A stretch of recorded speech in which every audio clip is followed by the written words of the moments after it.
بسم اللہ الرحمن الرحیم۔ ناظرین، سعودی عرب کے وزیر حج و عمرہ اور اسلام آباد میں سعودی سفیر کے ذریعے عمران خان کے ساتھ جو بالواسطہ مذاکرات جاری ہیں ان میں بڑے بریک تھرو کی اطلاعات ہیں۔ پاکستان کے دوست ہمسایہ ممالک کی طرف سے عمران خان کو کیا یقین دہانیاں کروائی جا رہی ہیں اور عمران خان نے بھی اپنے مطالبات میں نرمی لانے کا جو عندیہ دے دیا ہے، اس کے بعد امید بند گئی ہے کہ اگلے چند ہفتوں کے دوران اس حوالے سے ڈرامائی پیش رفت ہو سکتی ہے۔ دوسری طرف ملک میں وکلاء اور ججز کے تمام گروپوں کے درمیان 1 پوائنٹ ایجنڈا پر اتفاق ہو گیا ہے اور ان کے اکٹھے ہو جانے کی خبروں نے اسٹیبلشمنٹ اور نگران حکومت کو پریشان کر دیا ہے، اور یہ کہا جا رہا ہے کہ قاضی فائز عیسیٰ چیف جسٹس آف پاکستان کا منصب سنبھالتے ہی اپنے نون لیگ کا حامی ہونے کے تاثر کو مکمل طور پر غلط ثابت کر دیں گے۔ ایک طرف یہ پریشان کن ڈیولپمنٹس ہو رہی ہیں تو دوسری طرف army chief general Asim Munir نے ملک میں مارشل لاء کے نفاذ کے واضح اشارے دینے شروع کر دیے ہیں۔ ان اشاروں کے جواب میں سیاسی جماعتوں کے ایک بڑے گروپ کی طرف سے انتہائی سخت رد عمل آیا ہے اور آرمی چیف کو 72 گھنٹے کا ایک بڑا الٹیمیٹم دے دیا گیا ہے۔ فوج اپنے اس موقف کی فوری وضاحت کرے۔ اس الٹیمیٹم میں کہا گیا ہے کہ جو دوسری صورت میں ملک میں مارشل لاء نامنظور کی تحریک چلائی جائے گی اور سابق فوجی حکمرانوں کا پوسٹ مارٹم شروع کر دیا جائے گا۔ ناظرین، ان تمام چونکا دینے والی ڈیولپمنٹس کی تفصیل شیئر کرنے سے پہلے ہم نئے آنے والے دوستوں سے گزارش کریں گے کہ وہ اس چینل کو سبسکرائب کر کے بیل آئیکن ضرور دبائیں تاکہ ہماری نئی آنے والی ویڈیوز آپ کو باقاعدگی کے ساتھ بر وقت ملتی رہیں۔ ناظرین، سعودی عرب کے وزیر حج و عمرہ ڈاکٹر توفیق الربیع نے پچھلے دنوں اسلام آباد کا 4 روزہ دورہ کیا۔ اس دوران انہوں نے پاکستانی اسٹیبلشمنٹ کے ساتھ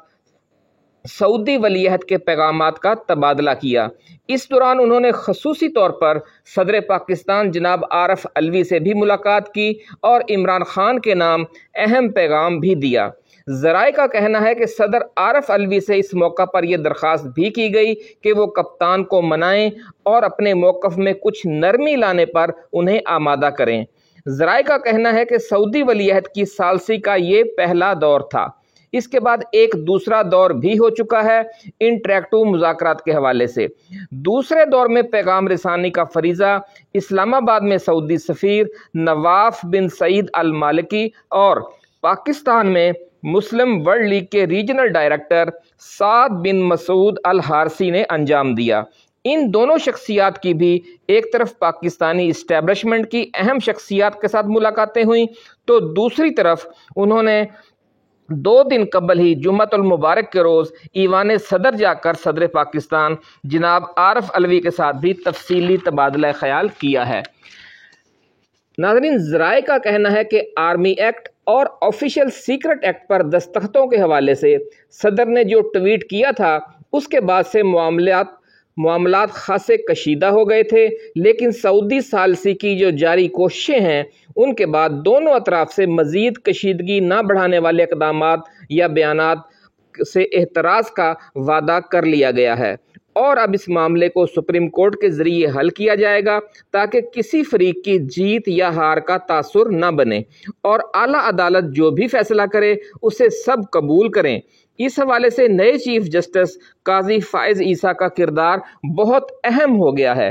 ناظرین، قاضی فائز عیسیٰ کے حوالے سے تازہ ترین ڈیولپمنٹ یہ ہوئی ہے کہ انہوں نے سپریم کورٹ میں تقسیم کا تاثر ختم کرنے کے لیے ججز کے اس گروپ کی طرف دوستی کا ہاتھ بڑھا دیا ہے جو موجودہ چیف جسٹس کے ساتھ ہے۔ اس کی وجہ یہ بتائی جا رہی ہے کہ ججز کے اس گروپ پر خاصا دباؤ آیا ہوا ہے جو قاضی فائز عیسیٰ کے ساتھ ہے۔ اعلیٰ عدالتوں کی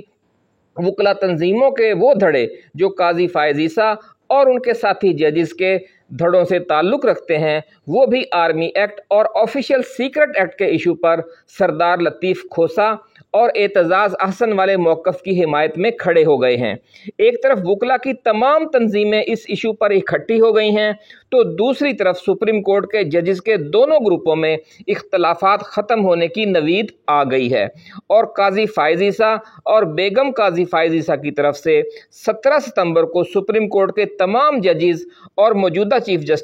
جسٹس عمر عطا بندیال کو اپنے عشائیے میں مدعو کر لیا گیا ہے اور اس حوالے سے دعوت نامے بھجوا دیے گئے ہیں۔ اس لیے آپ سمجھ لیں کہ عمران خان نے آرمی ایکٹ اور آفیشیل سیکرٹ ایکٹ کو سپریم کورٹ میں چیلنج کرنے کا جو اقدام اٹھایا ہے اس کی کامیابی اب یقینی نظر آ رہی ہے۔ نگران حکومت اور اسٹیبلشمنٹ کو اس حوالے سے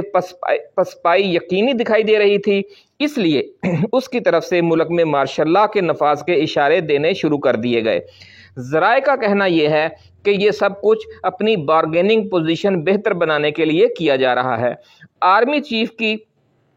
چیف جنرل عاصم منیر نے کراچی اور لاہور میں ارب پتی اور کھرب پتی سیٹھوں سے جو ملاقاتیں کی، ان کا مقصد بھی یہی پیغام دینا تھا کہ فوج اب خود میدان میں آ کر ملک کو معاشی دلدل سے نکالے گی۔ ذرائع کا دعویٰ ہے کہ ان ملاقاتوں میں موجود ایک بڑے سیٹھ زبیر موتی والا کی طرف سے یہ جو بیان سامنے آیا ہے کہ ملک کی کوئی بھی سیاسی جماعت ملک سے مخلص نہیں ہے، یہ بھی جان بوجھ کر دلوایا گیا تھا اور پھر اس کی تردید بھی نہیں کی گئی۔ اس کی تردید کے لیے زبیر موتی والا سے نہیں کہا گیا، بلکہ جو ان ملاقاتوں میں کچھ دوسرے سیٹھ موجود تھے ان سے کہا گیا کہ وہ اس بیان کی تردید کریں کہ پاکستان کی کوئی بھی سیاسی جماعت ملک سے مخلص نہیں والا بیان army chief general Asim Munir نے جو بڑے بڑے صنعت کار اور تاجر تھے ان سے ملاقاتوں میں نہیں دیا۔ ذرائع کا یہ کہنا ہے کہ جب اس نے سیاسی و جمہوری ناظرین، ذرائع کا یہ کہنا ہے کہ فوج نے جب سیاسی و جمہوری سسٹم کی بساط لپیٹنی ہو تو اس طرح کا بیانیہ اختیار کیا جاتا ہے، اور ماضی میں بھی ہمیشہ ایسا ہی کیا جاتا رہا ہے کہ تمام سیاسی جماعتوں کو ملک سے مخلص نہ ہونے کا الزام دے دیا جاتا ہے اور پھر جمہوری و سیاسی بساط لپیٹ دی جاتی ہے۔ سیاسی جماعتوں تک یہ پیغام پہنچ گیا ہے، اس لیے سابق صدر آصف علی زرداری نے فوری طور پر اپنے 90 روز میں ہر صورت الیکشن کروانے کے موقف سے پسپائی اختیار کر لی ہے، اور نیا موقف یہ اختیار کیا ہے کہ نئی مردم شماری کے تحت حلقہ بندیاں بھی لازمی آئینی تقاضا ہے۔ اس لیے عام انتخابات میں اگر کچھ تاخیر ہو جاتی ہے تو کوئی مذائقہ نہیں۔ لیکن اس کے ساتھ ہی انہوں نے خیبر پختونخوا میں اپنی اتحادی جماعت ANP کے ذریعے اسٹیبلشمنٹ کو ایک سخت پیغام بھی بھجوا دیا ہے، اور بلاول بھٹو کو بھی اسٹیبلشمنٹ مخالف بیانیے پر ڈٹ جانے کا اشارہ دے دیا ہے۔ یوں سمجھ لیں کہ پیپلز پارٹی اس وقت وکٹ کے دونوں جانب کھیل رہی ہے، کیونکہ جو اس کی حامی وکلا تنظیمیں ہیں وہ ڈٹ کر لطیف کھوسہ اور اعتزاز احسن کی سربراہی میں اسی ایجنڈے پر کھڑی ہو گئی ہیں جو عمران خان کا ایجنڈا ہے۔ ناظرین، ANP کے صوبائی صدر ایمل ولی خان جو خیبر پختونخوا میں پیپلز پارٹی کی اتحادی جماعت کے رہنما ہیں، انہوں نے آرمی چیف کو سخت ترین الفاظ میں وارننگ دے دی ہے کہ وہ فوری طور پر اپنے حوالے سے سامنے آنے والے بیان کی وضاحت اور تردید کریں کہ پاکستان کی کوئی سیاسی جماعت ملک کے ساتھ مخلص نہیں۔ انہوں نے کہا ہے کہ ISPR کے ذریعے ایک وضاحتی بیان 3 روز کے اندر نہ آیا تو وہ اور ANP پاکستان کے پہلے فوجی صدر ایوب خان سے لے کر سابق army chief general Qamar Javed Bajwa تک تمام فوجی سربراہوں کے ملک کے ساتھ مخلص ہونے کے حوالے سے پوسٹ مارٹم شروع کر دیں گے۔ ناظرین، دلچسپ امر یہ ہے کہ جنرل عاصم منیر کے حوالے سے زبیر موتی والا نے جو بیان دیا تھا اس کی دوسرے بڑے تاجر و صنعت کار رہنماؤں کے ذریعے تو تردید کروائی گئی،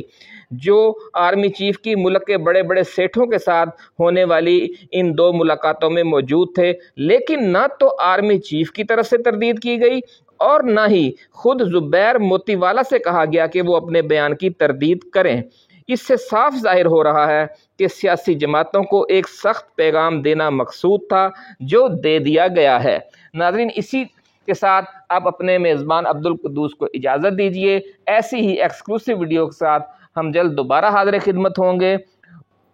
اس وقت تک کے لیے اجازت۔ اللہ حافظ۔ پاکستان زندہ باد۔